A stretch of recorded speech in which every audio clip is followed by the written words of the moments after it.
Gazeta Esportiva está chegando ao som, com o som que embalou a maior medalhista olímpica do Brasil, Rebeca Andrade! Muito boa noite para você. Que dia, né? Foi muito bom começar amanhã assim, com Rebeca e seu ouro maravilhoso. Que apresentação! Dá até vontade de sair pulando, né, Miller? Você sabe dar aqueles pulos assim? Pô, se eu soubesse, estaria lá. E comigo no estúdio, tetracampeão Miller! E o nosso Alex Miller, grande jornalista. Olha, além dessa grande conquista da Rebeca... Ouro mesmo? Ouro. Maravilhosa. A gente vai falar sobre o empate do Palmeiras contra o Inter. O que significa para o Palmeiras esse empate? O que pode interferir para o próximo jogo, não é mesmo? Tem também a boa fase do São Paulo na temporada. Alexandre Silvestre e José Paes vão trazer as novidades pra gente. E o Thiago Salazar chega logo mais com a situação do Corinthians, que, gente, voltou pra zona de rebaixamento, é isso mesmo. A gente tem ainda Santos e muito mais. Antes, prepara sua janta, seu lanche, seu refri, sua pipoca, porque a gente vai junto, ó, com a nave até às 19. Bora, dicas? Bora? Então a gente começa por aqui falando do Verdão, que empatou ontem com o Inter. O Palmeiras ainda é candidato ao título do Brasileirão? Sim ou não? Entra lá no site gazetesportiva.com, deixa a sua opinião. Você também pode acompanhar o nosso programa pelo YouTube, youtube.com/Gazeta Esportiva. Beleza? O que você acha, Alex Miller? Ainda dá para o Palmeiras ser campeão? Imagina, muito. O campeonato faltam 17 rodadas ainda. Muito chão. E, poxa, ano passado, se a gente pegar como base, o Palmeiras atropelou justamente a partir desse momento, até mais pra frente no Campeonato Brasileiro, no meio do segundo turno, aquele jogo contra o Botafogo, que ninguém acreditava que o Palmeiras teria chance de ser campeão, ganhou aquele jogo de 4-3 e aí foi uma arrancada em direção ao título. E se tratando de Palmeiras, não se pode duvidar jamais do que acontece. Afinal de contas, não faz 9 meses que o Palmeiras ganha alguma coisa, faz 9 anos que o Palmeiras é protagonista em praticamente todas as competições. Pode ganhar, pode perder, mas que é protagonista em todas as competições. É o time que mais aparece nas disputas de título, mais do que o Flamengo, inclusive, nas disputas de título. No passado o Flamengo não ganhou nenhuma taça. E o Palmeiras não deixou de ganhar em todos esses anos. Então, falar e é agora oscilar um pouquinho, né? Oscilar também, oscila, né? E como está oscilando, mas eu espero que melhore. Essa oscilação agora seja pro bem, né? Que seja uma volta aos triunfos, Xará. E aí, Xará, Miller? Matematicamente, sim.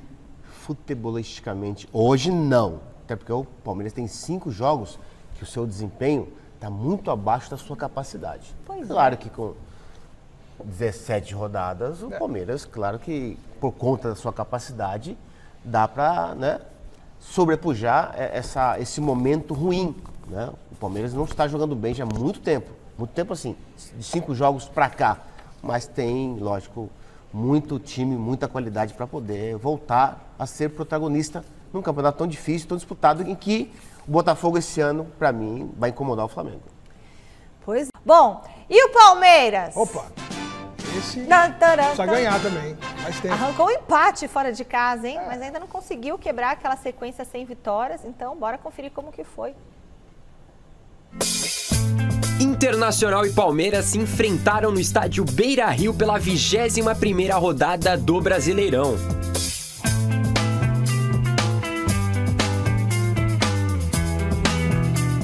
O Inter começou com tudo, mas Ener Valencia parou em um Everton.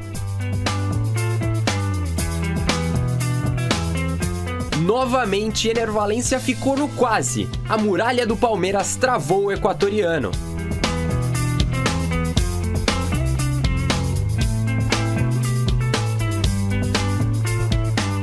O Everton dominava a pequena área, então o Inter arriscou de longe e com direito à lei do ex.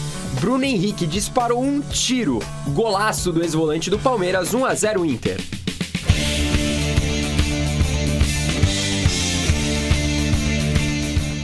E o Colorado quase ampliou com outro ex-verdão, pois é, o Wesley, mas o Everton salvou.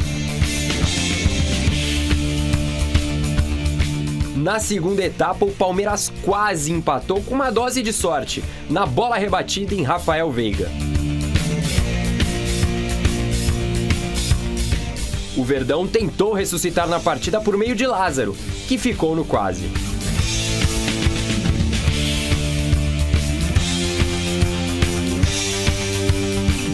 No cruzamento do Gabriel Menino, Rony se jogou na bola para a bela defesa do goleirão Rocher. Mas o empate veio num belo gol de Rony, que cara a cara fez uma cavadinha e definiu o placar. Fim de jogo, Internacional 1, Palmeiras também 1. Darei sempre a cara para defender os meus jogadores. Darei sempre a cara quando for preciso para os defender como sempre fiz. Mas mais uma vez volto a referir, muita coisa aconteceu ao mesmo tempo. E volto a referir mais uma vez, como já disse, este ano vai ser contra tudo e contra todos. Este ano, já preparei os jogadores para isso, vai ser contra tudo e contra todos.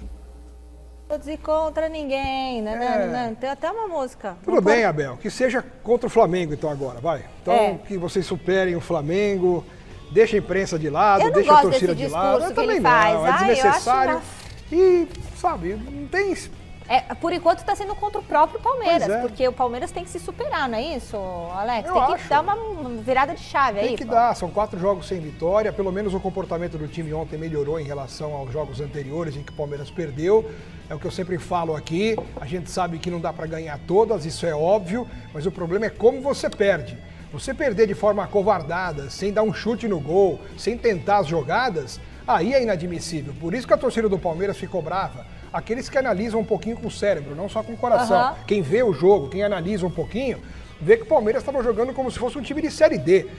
O jeito que o Palmeiras enfrentou o Flamengo no Maracanã parecia o Guarani. Parecia um time que está em dificuldade. Por né? quê, Alex? Não sei, foi estratégia o plano do Abel foi esse pro jogo, de jogar lá atrás por uma bola e o Flamengo Você acha que cresceu. se apequenou, né? Foi o melhor jogo do Flamengo nos últimos tempos. O Flamengo teve dificuldade contra Cuiabá, contra Vitória, contra o Criciúma. Aí pegou o Palmeiras, parecia que era o melhor time do mundo. E contra o Inter? Então, e contra o Inter melhorou, pelo menos a atitude melhorou. O segundo tempo foi muito bom. O Palmeiras quase virou o jogo. Se o Lázaro passa uma bola direita pro Felipe Anderson no fim, o Felipe Anderson ia ficar cara a cara com o goleiro, poderia ter virado o jogo. Então, o que tinha que mudar, mudou contra o Inter. E isso me deixou um pouco mais otimista para a sequência agora, dando até uma confiança maior para o jogo dessa quarta-feira. De repente, começa o jogo, faz um gol, aquela atmosfera do Allianz Parque. O Palmeiras tem chance ainda de reverter. É pequena, mas tem. Miller, é o Endrick que está fazendo falta para esse time? Não. O que acontece, Michel, é o seguinte, o Palmeiras não é um time de esperar, o Palmeiras é um time de tomar iniciativa. Eles sempre ganham seus jogos, os seus campeonatos, assim, até porque tem jogadores para isso, né? Que esticam o time. Então, é importante dizer que as partidas, muitas partidas, inclusive aqui no Allianz Parque em casa, que o Palmeiras perdeu, foi porque ele esperou o adversário. Né? Contra o Flamengo, principalmente, ele esperou o adversário. Contra o Inter, não. Contra o Inter, ele agrediu o Inter, até porque tem jogadores bons para isso, agrediu o Inter e no segundo tempo, praticamente quase todo o segundo tempo, o Palmeiras foi melhor que o Inter e mereceu o empate, pelo que fez na praticidade. Agora, se ele esperar o adversário para poder jogar por uma bola só, fica mais complicado. A gente segue com o Palmeiras por aqui, agora ao vivo com o Alexandre Silvestre. Boa noite, Silver. Chega mais com as declarações do Abel Ferreira. Mais um pouquinho de Abel para vocês aí, Michele. Boa noite, amigos, amigas, inimigos e simpatizantes do Palmeiras, que no jogo contra o Internacional mudou um pouquinho o modo de jogar, a estratégia. Não que seja uma novidade, porque já atuou com 3 zagueiros, mas ontem iniciou a partida em boa parte do jogo contra o Colorado no Sul. O Palmeiras jogou com o Vitor Reis, com o Murilo e com o Gomes. O Rony entrou na parte final para decidir a favor do Palmeiras, interrompendo uma sequência de 3 derrotas. O Palmeiras traz o empate. O bom desempenho no segundo tempo liga ali uma luzinha verde de esperança para o jogo de quarta contra o Flamengo no Allianz Parque, Copa do Brasil. Precisa ganhar de 2 de diferença pelo menos para ir para pênalti. 3 ou mais classifica para as quartas de final no tempo regulamentar. O Abel Ferreira, além de dizer esse clichê aí do treinador brasileiro, que ele já incorporou também um pouquinho de espírito contra tudo e contra todos, ele reconheceu que cometeu alguns erros nesse ciclo de 4 anos, mas que muito mais acertou do que errou. Disse ainda que os jogadores, muitos, caíram tecnicamente, isso influencia claramente no coletivo, e que muitas propostas salariais astronômicas dessa janela balançaram psicologicamente alguns jogadores e que eles são todos seres humanos. Enfim, além disso, o Abel abriu o coração a respeito da invasão que tivemos aqui de cerca de 20 integrantes da Mancha Verde na semana passada, que adentraram numa vacilada aqui do abre e fecha no portão, tentaram falar com o Abel, não conseguiram, e o Abel abriu o coraçãozinho dele português na coletiva de ontem. No futebol e na vida, nós não vamos ganhar sempre. Vamos ter frustrações, desilusões, como eu tenho. Frustrações, desilusões, algumas que entram que nem facas. E eu já disse, eu perdoo, mas não esqueço. Assim, os protestos são, a gente sabe quem são, vocês veem as caras, está bem identificado, entendo, estão frustrados, eu também estou, os nossos jogadores também estão. A única coisa que eu posso prometer aos 16 milhões de torcedores é que vamos continuar o nosso caminho para melhorar os nossos jogadores. Mas também deixa-me dizer-te uma coisa, que uma coisa é aquilo que a gente ouve, que escrevem, outra coisa é aquilo que eu sinto na minha vida diária. Eu nunca, em país nenhum de onde eu estive, nem em Portugal, fui tão bem, eu e a minha família, fui tão bem tratado, acarinhado, respeitado por agentes brasileiras, seja de que clube for. Corintianos, palmeirenses, são paulinos, santistas, flamenguistas. Tem a ver com o respeito. Eu sou mega competitivo, mas respeito os meus adversários. É só isso que eu exijo dos outros. Respeito. Quando tiverem que criticar, critiquem. Escolheu mal, substituiu mal, com respeito. Eu não cheguei ao Brasil, volto a dizer, eu não cheguei há 4 meses. Eu estou no Brasil há 4 anos. Abel Ferreira já iniciou a preparação para esse jogaço de quarta-feira. Aliás, os próximos 2 confrontos do Palmeiras contra o Flamengo. Quarta-feira, Allianz Parque vale a vaga nas quartas de final da Copa do Brasil. No final de semana, joga fora contra o Flamengo, só que aí é pelo Campeonato Brasileiro. O Mike foi poupado contra o Internacional com dores musculares, treinou normalmente e deve ficar à disposição para eventualmente até começar jogando pelo lado direito, com o Marcos Rocha, sem Marcos Rocha, com o Diay, aí depende do plano do Abel Ferreira. O Estevão, que apareceu numa foto ao lado do Mike hoje no site do Palmeiras, treinando aqui na academia sem a bola, uma corridinha. É o máximo de informação que eu posso passar para vocês. O Palmeiras guarda as 7 chaves, os segredos de Estevão. Será que ele volta, não volta? Os caras não atualizam a situação física do Estevão, que torceu o tornozelo. Eu vou tratar, portanto, como dúvida. E o Flaco Lopes, que cumpriu a suspensão contra o Internacional no Brasileirão, tá de volta e pode entrar no ataque do Palmeiras. É isso, Michele, beijão. Fico à sua disposição, querida. Obrigada, Alexandre Silvestre. Diga, Alex. Agora tem que esperar o que o Abel pensa, né, para tentar reverter essa situação com o Flamengo, de que maneira ele vai armar o time. Ele tem apostado muitas vezes nesse esquema com 3 zagueiros, ainda mais depois que o Vitor Reis chegou e hoje está jogando melhor que os outros 2 zagueiros, não dá para tirar o menino do time. Por mais que seja um menino, um jogador inexperiente ainda, mas o que ele já acrescentou para a defesa do Palmeiras é algo incrível. E não dá para tirá-lo realmente. Então, ou ele coloca Gomes, Murilo e o menino Vitor Reis ao mesmo tempo, ou ele tem que tirar um dos grandes. E assim ele pode liberar os laterais e tentar forçar a barra lá na frente para tentar reverter isso aí, Xará. Mas só tem um detalhe, Xará, Michele, é o seguinte. Ele pode jogar com 3 zagueiros? É o treinador. Eu estou dizendo o seguinte, com 3 zagueiros, ele não pode jogar com o Marcos Rocha. Não, aí tem que ser aí, o Mike. Aí vai matar o time. 3 zagueiros é o Mike e o Vanderlan. Aí sim o time vai ficar muito mais ofensivo e vai ficar a cara do Palmeiras que a gente sempre está acostumado a ver. Bom, o Corinthians chegou a ficar com 2 jogadores a mais em campo ontem. Que coisa, né? Não conseguiu vencer o Juventude na Neoquímica Arena. Nem assim, hein? Presta atenção nessa reportagem do Salazar. Não era mata-mata, não valia título, mas foi nesse clima aí que o Corinthians chegou à Neoquímica Arena para encarar o Juventude pela 21ª rodada do Brasileirão. A Fiel já entendeu que todo jogo é decisivo para o Timão a partir de agora. Do lado de dentro, 45 mil torcedores e um time sem Romero e Yuri Alberto. Dupla responsável por quase 50% dos gols da equipe no ano, você gostando ou não deles. Chance para Coronado, Wesley e Giovani. E olha, nenhum dos três pode reclamar de falta de oportunidade, viu? Porque o jogo se ofereceu. O time teve volume e caíram nos pés deles as famosas bolas do jogo. E aí, faltou pontaria, faltou escolher melhor as decisões. E o que dizer então de Pedro Raul, outro que fez os haters de Yuri Alberto, talvez, sentirem falta do camisa 9. Bom, falando em atacante, vamos fazer uma pausa aqui rapidinho para informação.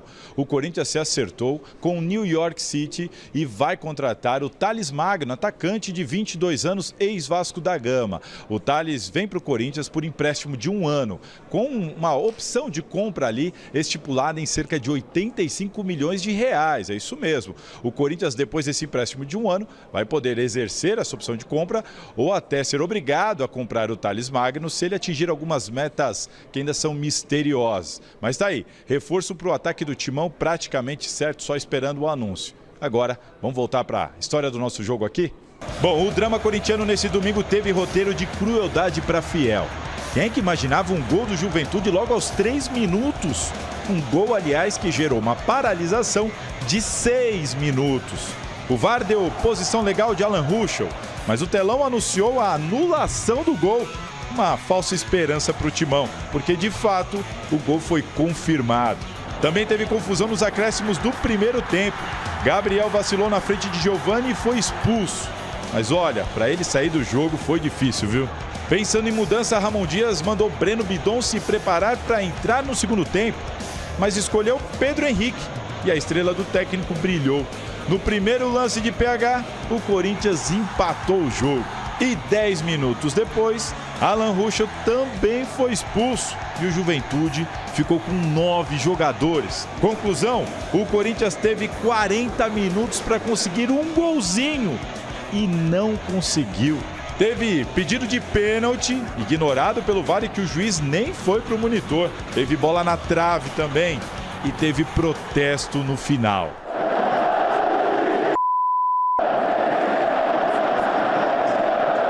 Sabemos que ahí Fabinho y el presidente están haciendo un enorme trabajo para poder reforzar el time de lo que a gente precisa, porque está claro que a gente precisa eso.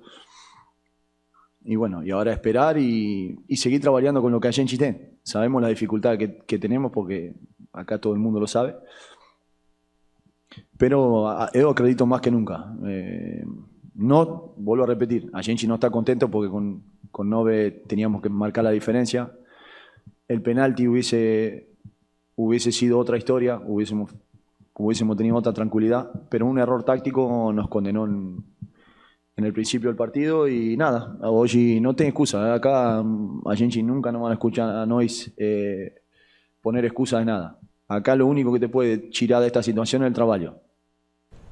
E não tem desculpa mesmo, né? Se não consegue com 2 a mais ganhar o jogo, vai ficando cada vez mais difícil, porque o Corinthians tem que aproveitar as oportunidades, gente. Vamos agora então falar do Corinthians e dessa situação, porque assim, eles falaram que não vão dar desculpas, e que desculpas que os jogadores podem ter para não conseguir uma vitória, né, nesse jogo. Isso aí é injustificável, né? O Xará, que jogou tantos e tantos anos, sabe o que significa durante 40 minutos você ter 2 homens a mais contra um time teoricamente pior que o seu, você jogando em casa com esses 2 a mais e não conseguir fazer um golzinho para ganhar esse jogo e ficar no empate. O beabá do futebol é você tentar rodar a bola um pouquinho, forçar os espaços que aparecem naturalmente, pelos lados principalmente, aí você faz as jogadas, mas o Corinthians teve tão pouca qualidade que ele não conseguiu traduzir esse beabá em lances de gol, quer dizer, nem criar chance, nem massacrar o Juventude, com o goleiro fazendo milagre, nem isso teve. Quer dizer, o Corinthians foi incompetente até para criar lances de gol com 2 a mais. E isso realmente é muito preocupante, pensando no futuro do Corinthians no campeonato, Xará. Quando um time grande não ganha, nesse caso, como foi o jogo contra o Juventude, Michele, sempre falta alguma coisa, ou algumas coisas, né? Eu acredito que essa partida é uma fotografia da limitação dos jogadores do Corinthians. Não tem jeito, não tem outra explicação, Michele. O time do Corinthians, nós já sabemos que é um time limitado porque você fica todo o segundo tempo inteiro com 2 a mais e não consegue criar numa individualidade, numa ousadia, porque quando você tem 2 a mais e o time adversário está fechado e não é por menos, a individualidade tem que prevalecer e tem que aparecer. A individualidade do Corinthians, e tão pouco coletivo, apareceu. Então o Corinthians teve posse de bola o quê? 80%, quer dizer. Então essa posse de bola foi uma posse de bola enganosa e sem dúvida nenhuma, como eu disse, esse jogo para mim foi mais uma fotografia de que o time do Corinthians vai sofrer até o final do campeonato. Tanto é que o Emiliano, na coletiva que a gente ouviu, falou que a diretoria está fazendo todos os esforços para reforçar o time porque nós precisamos, isso está muito claro. Quer dizer, quando o próprio técnico e o auxiliar falam que precisamos de reforços, isso está muito claro, é a assinatura, é o carimbo de que realmente o time que eles têm em mãos não é um time muito limitado. E a chegada do Thales Magno pode mudar esse patamar? Pode mudar essa perspectiva? Realmente a peça que falta para essa engrenagem? Eu não acho que o Thales Magno vai mudar o patamar do Corinthians, ele vai ajudar. Acho que tem que ver quando ele vai poder estrear também, que a gente não sabe, né? Quando é que chega, até chegar, assinar, treinar pela primeira vez e jogar, entrar no bid e jogar. Mas é titular, né? Se ele vier, ele é pra ser titular, não é? Imagino que sim, né? Imagino que Hein, sim. Miller? Sim, ele foi contratado para ser titular. Agora tem que ver qual a posição que ele vai jogar. No lado esquerdo, ele vai ter que sacar o Wesley. Mas o Wesley, na individualidade, é o melhor jogador do Corinthians. Quer dizer, então, o Thales não pode ser um meio armador. Já tem o Coronado, já tem o Garro, quer dizer, então é importante que o Ramon Dias encontre a melhor posição para o Thales, até porque o Thales, ele é um jogador de beirada, No Corinthians, se ele for para meio armador, aí não dá, porque ele não é esse jogador que serve, é um jogador também que gosta da individualidade e da finalização. Vamos falar mais um pouquinho de Corinthians por aqui. Acionamos então o repórter Thiago Salazar no Parque São Jorge. Boa noite, Salazar. Teve reclamação da diretoria do Timão, é isso? É isso sim, Michele. Boa noite para você, para todo mundo que está acompanhando o Gazeta Esportiva. O Fabinho Soldado, executivo de futebol do Corinthians, ele tem sido cobrado nos bastidores por não se posicionar. Inclusive, o Corinthians trabalhou bastante nesse bastidor por causa das reclamações do Renato Gaúcho, do vice-presidente do Grêmio, lá por causa do jogo da Copa do Brasil e da arbitragem e tudo mais. E a questão é, o Corinthians ali trabalhou nos bastidores, quieto, mandando ofício para a CBF e tudo mais, não pegou bem. Muito por causa disso, provavelmente, Fabinho Soldado resolveu dar a cara. Ontem, sentou ao lado de Emiliano e Ramon na entrevista de imprensa ali da coletiva na sala de imprensa e foi lá para reclamar da arbitragem. Vamos dar uma olhada. A gente não tem, por costume, toda rodada estar aqui reclamando, mas a gente fica muito preocupado com o grande produto que nós temos, que é o Campeonato Brasileiro, e você, toda rodada, todo jogo, você encontra dirigentes falando sobre isso, sobre os critérios que existem em cada jogo. Hoje, uma marcação que, ao nosso modo de ver, ela não foi no lugar correto. Foi no meio do corpo, deveria ser no ombro. O lance de mão aberta, normal, que outros jogos a favor ou contra, é pênalti. É isso que eu estou falando. A preocupação nossa como gestores de futebol, um grande campeonato brasileiro que nós temos, toda rodada está sendo manchado pela arbitragem. E o Corinthians não pode admitir isso. O Corinthians não pode e não vai admitir um árbitro inseguro que vem aqui apitar um jogo como esse, um jogo teoricamente, um jogo tranquilo de se apitar, inseguro, toda hora falando com nossos jogadores de uma forma para que o jogo fique parado, parando o jogo o tempo inteiro para falar com o banco de reserva do adversário. Era isso que o adversário queria. Então, a nossa reclamação, formalmente, e a minha preocupação como ex-atleta de futebol com o que está acontecendo na arbitragem brasileira, gente.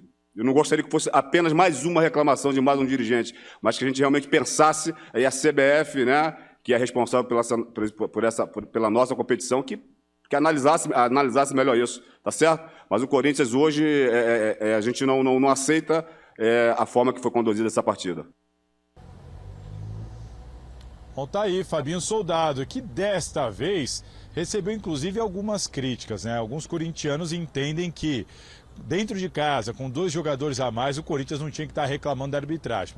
Esse assunto para vocês, mais informações. O Corinthians viaja hoje, amanhã, pega na quarta-feira o Grêmio em Couto Pereira. Então, na verdade, o Corinthians viaja amanhã, treina amanhã no CT, viaja, quarta-feira pega o Grêmio no Couto Pereira pela decisão, valendo vaga nas quartas de final da Copa do Brasil. Corinthians que já sabe que não vai contar com o Yuri Alberto. Existe uma dúvida se vai mandar força máxima para esse jogo. Tamanho é a preocupação com o Campeonato Brasileiro, mas a certeza é de que o Alex Santana está fora, viu? E não sabemos por quanto tempo. Ele chegou ao Corinthians, assumiu a titularidade, fez os jogos seguidos, nunca substituído, mas ontem precisou sentir uma dor ali na coxa esquerda, na parte posterior, e hoje o clube confirmou que o Alex Santana sofreu uma lesão muscular na parte posterior da coxa esquerda. A gravidade dessa lesão a gente ainda não sabe porque o Corinthians está esperando o resultado de uma ressonância. Pode ser 2 semanas, como também 3 meses. Depende do grau da lesão. A gente vai ter que aguardar. Um problemão para o Ramon, que estava ali apostando suas fichas no Alex Santana para esse meio de campo, Mi. Valeu, Salazar. Alex Miller e Miller já vão comentar sobre tudo que o Fabinho Soldado falou, se é justo, se não foi e tudo mais. Se ele está certo em fazer essas reclamações, esses apontamentos sobre a arbitragem. Alex Miller e Miller. Fabinho Soldado sentou na cadeira, ele nunca fala, mas olha, reclamou, viu? Falou grosso ali. Nunca fala, mas apareceu para falar na hora errada, né? Porque num jogo como esse, falar de arbitragem é uma coisa ridícula. Chega ao ponto do ridículo, porque primeiro que não foi pênalti, primeiro que a reclamação dele não procede. E segundo, que isso fica para mim nítido que é uma maneira de desviar o foco justamente do absurdo que foi jogar 40 minutos com 2 jogadores a mais e não conseguir vencer o jogo. Então é uma estratégia básica do mundo dos dirigentes do futebol brasileiro, tentar desviar o foco quando as coisas não andam bem dentro de campo. Então foi num momento equivocado, falando coisas que não procedem, e o Corinthians, mais uma vez, vai afundando por conta também de uma diretoria que não consegue acertar o passo. Fala, mas fala na hora certa, né? Pois é, não assim, né? Todo mundo sabe, Michel, ninguém é bobo no futebol hoje. O torcedor não é bobo. Viu o torcedor do Palmeiras cobrando o Abel? Poxa, por que você acovardou diante do Flamengo? O torcedor não é bobo, ele entende de futebol. Né? E o torcedor sabe que o Corinthians foi muito mal no jogo, e essa entrevista, numa hora totalmente errada, equivocada, quer dizer, então acho que o Corinthians tem muito mais coisas importantes a se preocupar. Agora, vai jogar a Copa do Brasil, o próximo jogo contra o Grêmio. O Grêmio está subindo no Campeonato Brasileiro, já 3 vitórias consecutivas. Vai jogar com o time titular? Lógico que vai, porque ele não tem opção. Tem que ser, né? Ele não tem banco. Ele perdeu o Alex Santana. Mas lógico, entra o Bidon, quer dizer, não tem quem escolher entre o Bidon ou outro volante, Michele. Então acho que o Ramon Dias, hoje, como ele falou, já várias vezes, tem que trabalhar com o que tem. Bora conferir então a classificação do Campeonato Brasileiro. O Botafogo é o líder isolado com 43 pontos, seguido pelo Flamengo, que tem 40. O Palmeiras aparece com 37, em terceiro lugar. Logo depois tem Fortaleza e Cruzeiro, que se enfrentam hoje. Então, Cruzeiro e Fortaleza se enfrentam hoje. Quem ganhar passa o Palmeiras e empurra o Palmeiras para o 4º lugar. E se tiver empate? Aí o Palmeiras continua em terceiro. Então vai ser empate esse jogo, né? Às 9h, São Paulo aparece no 6º lugar com 35 pontos, sendo perseguido por Bahia, Atlético Paranaense, Atlético Mineiro e Bragantino. Aí virando esta página aqui, nós temos Vasco, Criciúma, Juventude, Grêmio e Vitória. Agora o primeiro time fora da zona do rebaixamento, olha lá, é o Internacional. Tá vendo? Internacional com 21 pontos. Aí na zona do rebaixamento, os 4 últimos colocados: Fluminense, Corinthians, Cuiabá e Atlético Goianiense. Fluminense com 20 pontos, mesma pontuação do Corinthians. Fluminense que venceu. Está crescendo. Está crescendo, está melhorando. O Cuiabá com 17 e o Atlético... A sorte do Corinthians é que o Cuiabá e o Atlético... Bom, não adianta nada, porque... Michele, o Atlético Goianiense já caiu. O Cuiabá tem 2 jogos a menos, isso, né, que o Corinthians. O Atlético Goianiense já caiu. Agora, matematicamente, o Cuiabá, que é longe do Cuiabá do ano passado, tem 2 jogos a menos, né? Agora, o Corinthians, ele só tem 4 vitórias. O Fluminense já tem 5 vitórias. Cara. Isso também no critério de desempate conta muito. Muito. Não é, Xará? Muito. Não, O Fluminense também tem jogo a menos, não tem? Tem jogo a menos, claro. Tem um jogo a menos que o Um jogo a Corinthians. menos. Então A situação do Corinthians é crítica. situação crítica. Porque assim, enquanto pro Palmeiras ainda tem bastante campeonato para tentar ganhar, pro Corinthians tem bastante campeonato que ele pode se lascar. Então, Michele, aquela realidade que a gente fala, né? Uma coisa é você brigar lá em cima, outra coisa é você brigar lá embaixo, Vai ficando tentando desesperador. subir e não consegue. Vai estar se afogando, sabe? E o Corinthians hoje, Michele, ele depende de uma combinação de resultados. Então. Não depende só dele. É isso. Não depende só dele, porque os adversários da frente estão vencendo. E desses times que lutam contra o rebaixamento, o único que o Corinthians pega em casa até o fim do campeonato é o Atlético Goianiense. Sim, Os sim. O outros resto é todos tudo fora fora. de casa. Confronto. Acabou o primeiro turno da Série B, pessoal. Marina Buffon tá na tela com o balanço do Santos no campeonato. Boa noite, Mar. A situação tá boa, né? Olá, Michele. Muito boa noite para você, para todos que nos acompanham nesta segunda-feira. Pois é, olha, nos números a situação do Santos está bem legal, sim. A gente até preparou uma arte para vocês para mostrar como que foi um balanço aí do Santos nesse primeiro turno na Série B do Campeonato Brasileiro. Terminou na liderança com 34 pontos. São 10 vitórias, 4 empates e 5 derrotas. Um aproveitamento aí de quase 60% nesse primeiro turno. Muita gente reclamando do desempenho do Santos, mas são 9 jogos consecutivos sem derrota, entre empates, como da última sexta-feira, 1-1 contra o Sport lá na Vila Belmiro, e vitórias também. O Santos tem o melhor ataque da competição até esse momento, são 30 gols marcados. E aí o grande destaque é o Guilherme. Guilherme que marcou aí seu 5º gol na Série B na última sexta-feira, abriu o placar para o Santos ali contra o Sport. No ano ele também é o artilheiro, são 8 gols marcados até agora. E o Santos também tem a segunda melhor defesa. Tem ali um outro time na primeira colocação, mas o Santos só tomou 14 gols até agora. E o Gabriel Brazão é um dos grandes responsáveis por isso, inclusive foi um dos melhores em campo aí na última sexta-feira também. Santos empatou 1-1 contra o Sport, no final de semana não teve jogos, se reapresentou e a gente lembra que o próximo jogo já vai ser na sexta-feira, na abertura do retorno também aí contra o Paysandu, fora de casa. O Santos treinou hoje, treina amanhã, viaja na quarta-feira para treinar lá em Belém na quinta-feira e ter esse compromisso pelo retorno da Série B em busca desse grande objetivo que é voltar para a Série A, viu, Mi? Valeu, Mar. Brigadão. E aí, Santos tá fazendo a lição de casa certinho, né? Tá, eu acho que é uma questão de tempo, é o que a gente esperava. Para a Série B, o time que foi montado é suficiente. Pensando na Série A, vai ter que contratar, vai ter que reforçar. Mas para esse ano, acho que tá legal. O Santos é uma questão de tempo pavimentar o seu caminho para retornar à primeira divisão, Xará. Sem dúvida nenhuma. Assim como o Guarani, Botafogo, Ituano estão mal, brigando. O Guarani praticamente já foi, né? O Novo Horizontino, segundo colocado na competição. Ano passado ficou por uma vitória, perdeu em casa, mas esse ano eu acredito que o Novo Horizontino vai subir. É do Batista? Do Eduardo Batista. Exatamente. Exatamente. E o Nelsinho tá na ponte, né? Tentando levantar a ponte ainda. Segunda-feira, chega mais, Luizinho. Segunda-feira é dia do quê? É dia da nossa agenda aqui do Gazeta Esportiva, agenda dos principais jogos da semana. Então se liga. Amanhã, 4 da tarde, Seleção Feminina de Futebol enfrenta a Espanha pela semifinal.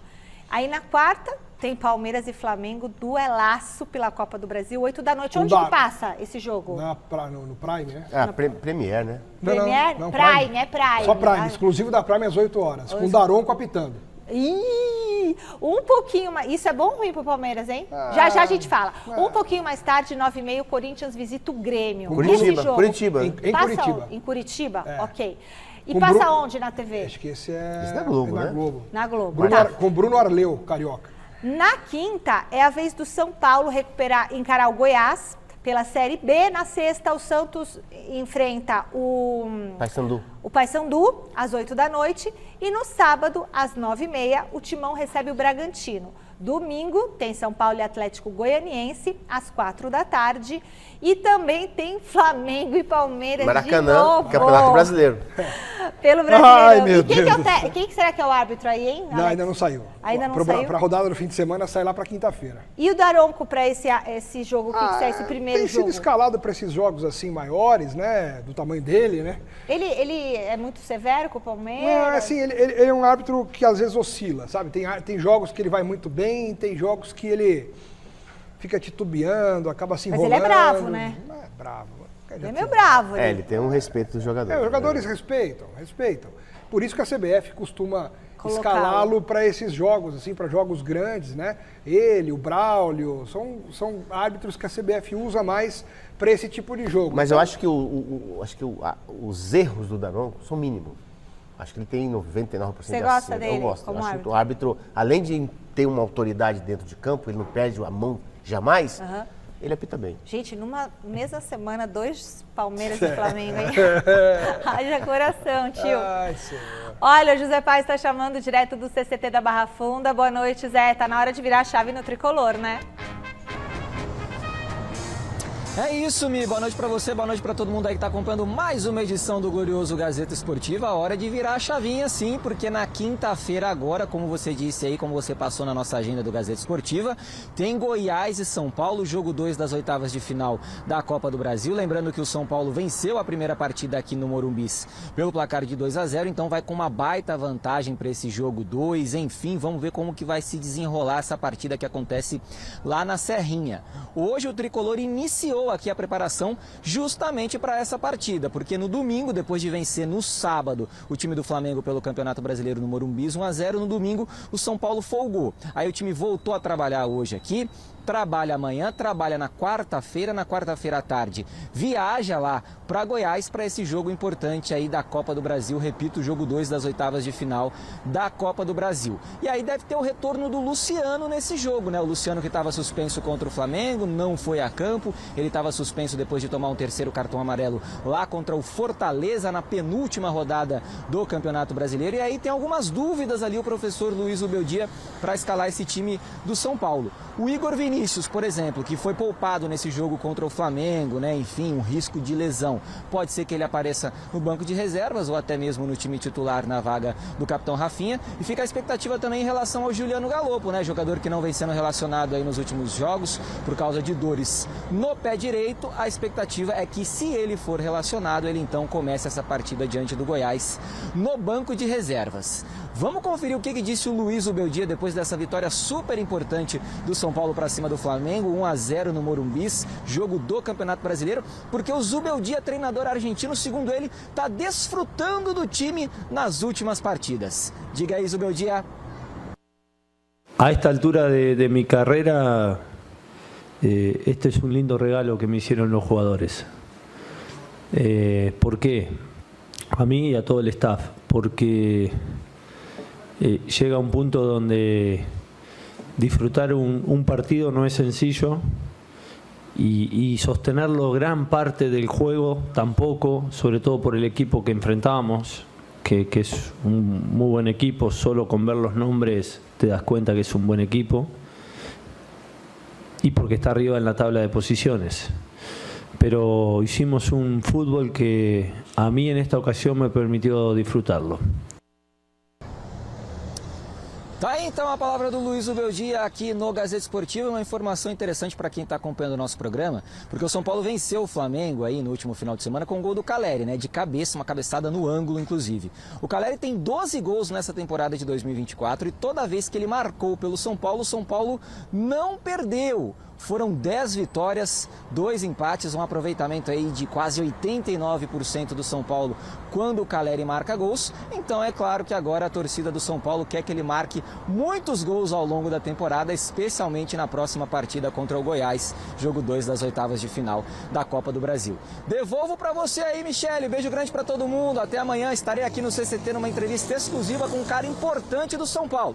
Mas amanhã eu trago tudo aqui para vocês, tá? Amanhã, exclusivaço. Valeu, José Paz. Diga, Alex.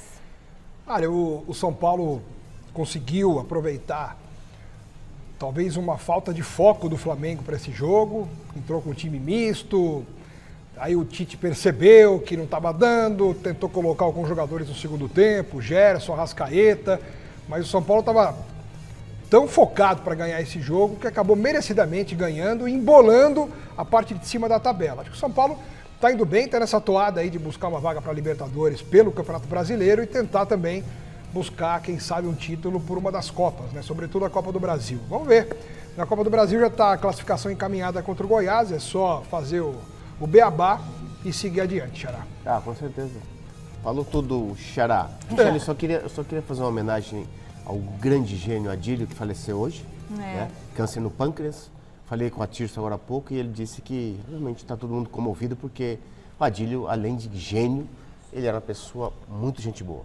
E também fica aqui os nossos sentimentos à família do Caçulinha, que trabalhou com a gente aqui na TV Gazeta durante muito tempo, grande maestro. Um abraço para toda a família, viu? Resultado da enquete, o Palmeiras ainda é candidato ao título do Brasileirão? Não, 65% dos votos. Eu acho que ainda é. É cedo para dizer que não. E antes de encerrar, fica aqui, ó, se inscreva no nosso Instagram, @Gazeta Esportiva, tá? Curta lá o nosso canal do YouTube também, youtube.com/Gazeta Esportiva. Beijo, Alex, beijo, Miller. Fiquem agora com o Jornal da Gazeta. Tchau.